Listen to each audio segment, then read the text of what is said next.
প্রিয় দর্শক বন্ধুরা, এই মুহূর্তের জন্য একটি big breaking news update. 2016 SSC সংক্রান্ত বিষয় এবার কিন্তু প্রেস বিবৃতি জারি হলো। জরুরি ঘোষণা, এই মুহূর্তের জন্য আর্জেন্ট সংবাদ। তাই আর্জেন্ট ভিত্তিতে এই ভিডিওটা বন্ধুরা আপনাদের জন্য ক্রিয়েট করতেই হচ্ছে। ভিডিওটিকে শেষ পর্যন্ত ওয়াচ করবেন, অত্যন্ত গুরুত্বপূর্ণ তথ্য, কোনোভাবে স্কিপ করবেন না এবং চ্যানেলটিকে এখনই সাবস্ক্রাইব করে নিয়ে সঙ্গে থাকবেন। চলুন কথাবার্তা না বাড়িয়ে আমরা একেবারে মূল টপিকে ফোকাস করি। বন্ধুরা, বর্তমান সিচুয়েশনে দাঁড়িয়ে 2016 এসএসসি প্রেস বিবৃতি এই মুহূর্তের জন্য জারি হলো এবং এই মুহূর্তের জন্য একটি বিগ নিউজ আপডেট উঠে আসছে। বিস্তারিত তথ্যে কি বলছে তা সম্পূর্ণটাই আমরা একটু ফোকাস করব।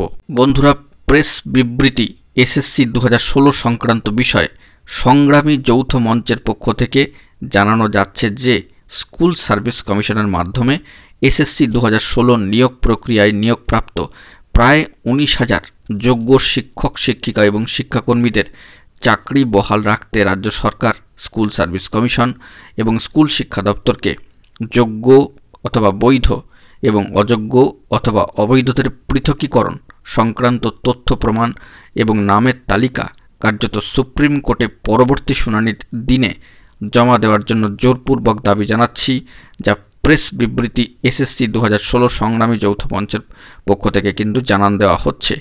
এই কারণে আগামীকাল অর্থাৎ 7/1/2025 তারিখে মঙ্গলবার এই দাবির সপক্ষে এসএসসি 2016 নিয়োগ প্রক্রিয়ার শিক্ষক শিক্ষিকা শিক্ষাকর্মী সহ রাজ্যব্যাপী সকল শিক্ষক শিক্ষিকা গ্রুপ সি গ্রুপ ডি পদে কর্মরত কর্মচারীদের কালো ব্যাচ অথবা প্রতিবাদ ব্যাচ পরিধান করে কর্মবিরতি অর্থাৎ পেন ডাউনে কর্মসূচিতে অংশগ্রহণের জন্য আহ্বান জানানো হচ্ছে সংগ্রামী যৌথ মঞ্চের পক্ষ থেকে।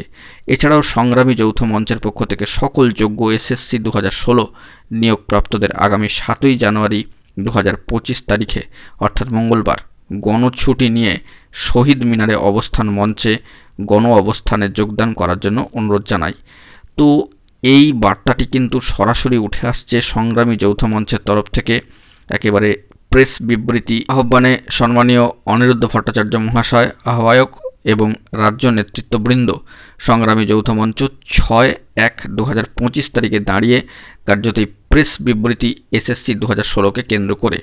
তো এই সমস্ত কর্মসূচি পালনের জন্য যে সমস্ত বার্তা এবং যে বিষয়গুলি উঠে আসলো সরাসরি সংগ্রামী যৌথ মঞ্চের অফিসিয়াল প্যাডে, তা কিন্তু সবটাই তুলে ধরলাম। সামাজিক গণমাধ্যমের সূত্র ধরে সরাসরি যে বার্তা বেরিয়ে এসেছে তা আপনাদের মাঝখানে প্রোভাইড করলাম।